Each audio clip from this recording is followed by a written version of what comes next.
પાટણ નગરપાલિકા હદ વિસ્તારમાં અલગ અલગ જગ્યાએ જાહેરાતના માટેના હોર્ડિંગ્સ બોર્ડ લગાવવા માટે 2023ની સાલમાં 71 બોર્ડની ટેન્ડર પ્રક્રિયા હાથ ધરવામાં આવી હતી। 2023ને માર્ચ મહિનામાં પશ્ચિમ મીડિયા પ્રાઇવેટ લિમિટેડ કંપનીને 71 બોર્ડ ઊભા કરવા માટેનો વર્ક ઓર્ડર આપવામાં આવ્યો હતો।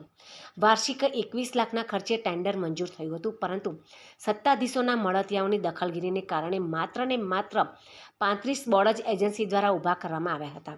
આ બાબતે એજન્સી દ્વારા પોલીસ ફરિયાદ પણ કરવામાં આવી હતી। મળતિયાઓ દ્વારા હેરાનગતિ કરી વધારાના બોર્ડ ઊભા કરવા દેવામાં આવ્યા ન હતા। એજન્સી દ્વારા 2 વર્ષ સુધી 35 બોર્ડનું ટેન્ડર ચાલુ રાખવામાં આવ્યું હતું।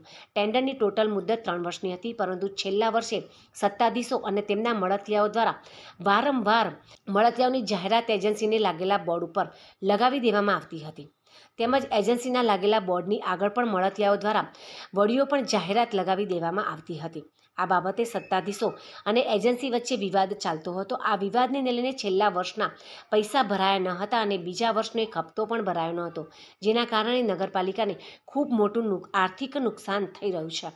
આ જાહેરાતના હોર્ડિંગ્સ બોર્ડ પર છેલ્લા 3 મહિનાથી એજન્સી દ્વારા કોઈ કામગીરી કરવામાં આવતી નથી, પરંતુ આ તમામ હોર્ડિંગ્સ બોર્ડ પર સત્તાધીશોના છુપા આશીર્વાદથી જાહેરાતો લાગેલી છે। આ જાહેરાતોનો એક પણ રૂપિયો નગરપાલિકામાં ભરાયો નથી। પાટણ નગરપાલિકા વિસ્તારમાં આવેલા બગવાડા દરવાજા પાસેના પેટ્રોલ પંપ પાસે, લીલીવાડી પાસે તેમજ પદ્મનાભ 4 રસ્તા પાસે આ અલગ અલગ જગ્યાએ હોર્ડિંગ્સ બોર્ડ પર જાહેરાતો લાગેલી છે। એક બાજુ એજન્સી દ્વારા પૈસા ભરવામાં આવતા નથી અને બીજી બાજુ સત્તાધીશો દ્વારા મળતિયાઓની જાહેરાતો લગાવવામાં આવે છે। આમ નગરપાલિકાને ખૂબ મોટું આર્થિક નુકસાન જઈ રહ્યું છે। પદ્મનાભ 4 રસ્તા પાસે શુભમ એડવર્ટાઇઝર્સ એજન્સી દ્વારા કોઈપણ જાતની પરવાનગી લીધા વગર 2 હોર્ડિંગ્સ બોર્ડ ઊભા કરી દેવામાં આવ્યા છે। આ સત્તાધીશો અને મળતિયાઓ દ્વારા આવી અવનવી એજન્સીઓ ઊભી કરી મોટા પાયે ભ્રષ્ટાચાર આચરવામાં આવી રહ્યો છે। હોર્ડિંગ્સ બોર્ડ પર જાહેરાતો લગાવીને પણ સત્તાધીશો દ્વારા ભ્રષ્ટાચાર આચરવામાં આવી રહ્યો છે। નગરપાલિકાને ખૂબ મોટું આર્થિક નુકસાન થઈ રહ્યું છે। પાટણનું વહીવટી તંત્ર સત્વરે જાગી આ બાબતે યોગ્ય કાર્યવાહી કરી તમામ જાહેરાતના પૈસા નગરપાલિકામાં ભરવા જોઈએ અને કોઈપણ જાતની પરવાનગી લીધા વગર બોર્ડ ઊભા કરતી એજન્સી સામે કાયદેસરની કાર્યવાહી પણ કરવી જોઈએ તેવી પાટણ શહેર પ્રમુખ દીપક પટેલે માંગ કરી હતી। તો આ બાબતે પાટણ નગરપાલિકાના ખૂબ જ ઉત્સાહી અને જાગૃત કોર્પોરેટર ડૉક્ટર નરેશ દવેએ જણાવ્યું કે પાટણ નગરપાલિકા હદ વિસ્તારમાં છેલ્લા કેટલાય વર્ષોથી જાહેરાતના હોર્ડિંગ્સ બોર્ડ અને ગેડિંગ્સ બોર્ડને લઈને વિવાદો સર્જાતા રહ્યા છે।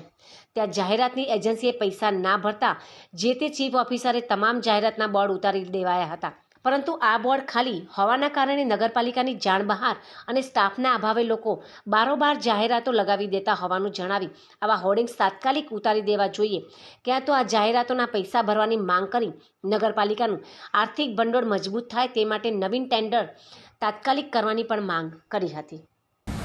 પાટણ નગરપાલિકા વિસ્તારમાં 2 વર્ષ અગાઉ પાટણ હદ વિસ્તારમાં આવતા હોર્ડિંગ્સ બોર્ડનું ટેન્ડર કરવામાં આવ્યું હતું।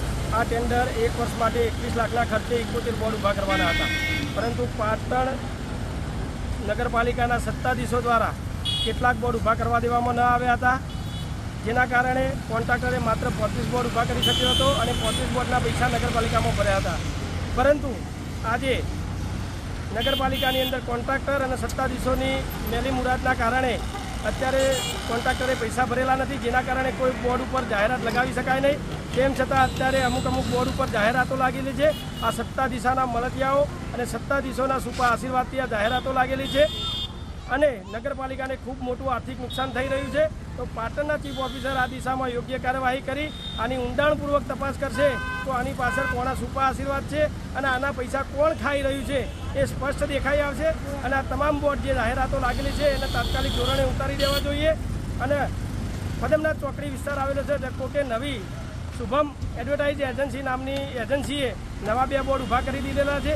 ભાઈ, જૂની એજન્સીનું ટેન્ડર ચાલુ હોવા છતાં આ શુભમ એડવર્ટાઇઝમેન્ટના કોના આશીર્વાદથી આ બોર્ડ ઊભા કરે છે એની પણ તપાસ થવી જોઈએ અને કાયદેસરની કાર્યવાહી કરી અને આવા તત્વો સામે યોગ્ય પગલાં ભરવા જોઈએ, જેથી કરીને જ્યાં ત્યાં આવા બોર્ડ કોઈ ઊભા ના કરી દે નગરપાલિકાની પરવાનગી વગર, એવી મારી ચીફ ઓફિસરશ્રીને આ વિડીયોના માધ્યમથી માગણી છે। નગરપાલિકામાં છેલ્લા કેટલાય વર્ષોથી હોર્ડિંગ બોર્ડ અને ગેન્ટ્રી બોર્ડના વિવાદો થતા રહ્યા છે।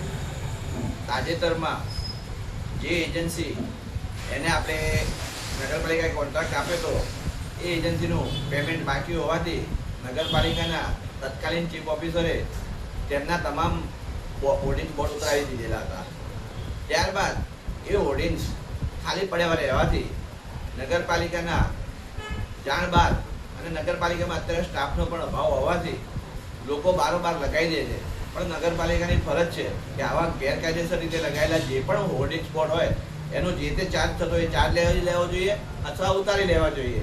વધુમાં જે અગાઉની એજન્સીનું પેમેન્ટ બાકી છે અને નગરપાલિકાને આર્થિક નુકસાન થયું હોય તો ચીફ ઓફિસરશ્રીએ એની પર પણ કાર્યવાહી કરવી જોઈએ અને તાત્કાલિક નવું ટેન્ડર કરવું જોઈએ અને પાટણમાં આવી રીતના ગેરકાયદેસર રીતે જે લોકો હોર્ડિંગ્સ લગાવતા હોય એમની પર સખત કાર્યવાહી કરવી જોઈએ એવી અમારી માગણી પણ છે. અને આ અંગે અમે અગાઉ ચીફ ઓફિસરને રજૂઆત કરેલી છે, ફરીથી પણ રજૂઆત કરીશું.